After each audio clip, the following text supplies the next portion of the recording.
ito ay rated SPG, striktong patnubay at gabay ng magulang ang kailangan. Isang mapagpalang araw, kapamilya. Ito ang ginawa ni Ribas para tuluyang makatakas si Don Julio at Franco nang hindi madadawit ang kanyang pangalan. Abangan natin yan sa dulo ng bidyong ito. Unti-unti nang makakabangon ang mga gerero dahil kumpleto na sila matapos maitakas si Don Julio. Habang paalis sina Don Julio upang ilipat sa city jail, isang truck ang humarang sa gitna ng daan. Dahil dito ay naalarma ang kapulisan, kaya ipinag-utos ni Hector na umatras sila. Ngunit bago pa man makaatras sina Hector kasama sina Don Julio at Franco ay biglang sumabog ang truck. Lumabas mula dito si Tanggol at sunod-sunod niyang pinaulanan ng bala ang mga kapulisan at ang mga kalaban. Sa kabilang banda, sinabi naman ni Divina kay Rocky Boy na susuportahan niya ito upang makapaghiganti kay Tanggol. Galit na galit si Rocky Boy matapos ang ginawa ni Tanggol sa kanya. Para sa kanya ay hindi lang basag ng muka ang dapat pagbayarin ni Tanggol, kundi mas malala pa dito. Kinausap naman ni Rigor si Marites at sinabing darating din ang araw na mapapatawad din siya nito sa lahat ng kanyang kasalanan. Ngunit nagmatigas si Marites at sinabi na ang pagpapatawad ay pinaghihirapan at hindi basta-basta ibinibigay. Dumako naman tayo sa nangyayaring bakbakan, kung saan ikinagulat ni Hector ang biglang paglabas si Tanggol.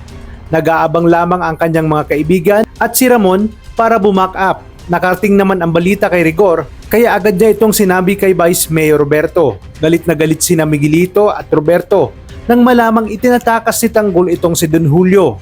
Nagmadali silang pumunta sa lugar upang maabutan si Tanggol.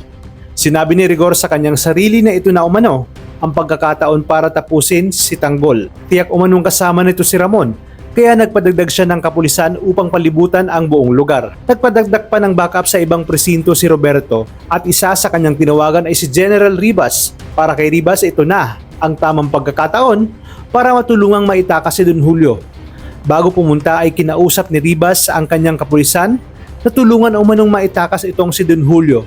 Ngunit wag umano silang magpapahalata. Sa madaling salita, sila umano ang mangunguna sa pagtugis kay Tanggol at sino mang pulis ang makakita sa kanila na hindi niya hawak ay agad nilang itumba para nga wala nang maging ebidensya.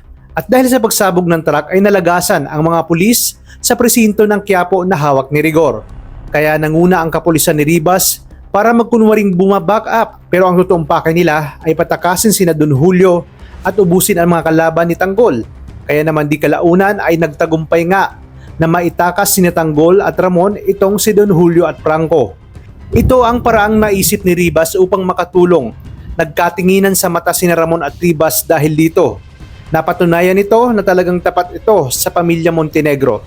Hindi matatawaran ang katapatan at tulong na ginawa ni Ribas kay Ramon at sa kanyang pamilya. Kaya naman pakaabangan natin kung ano ang gagawin ni Roberto at Miguelito kay Rigor ngayong natakasan na naman ito ni Tanggol. Natangay pa nga itong si Don Julio.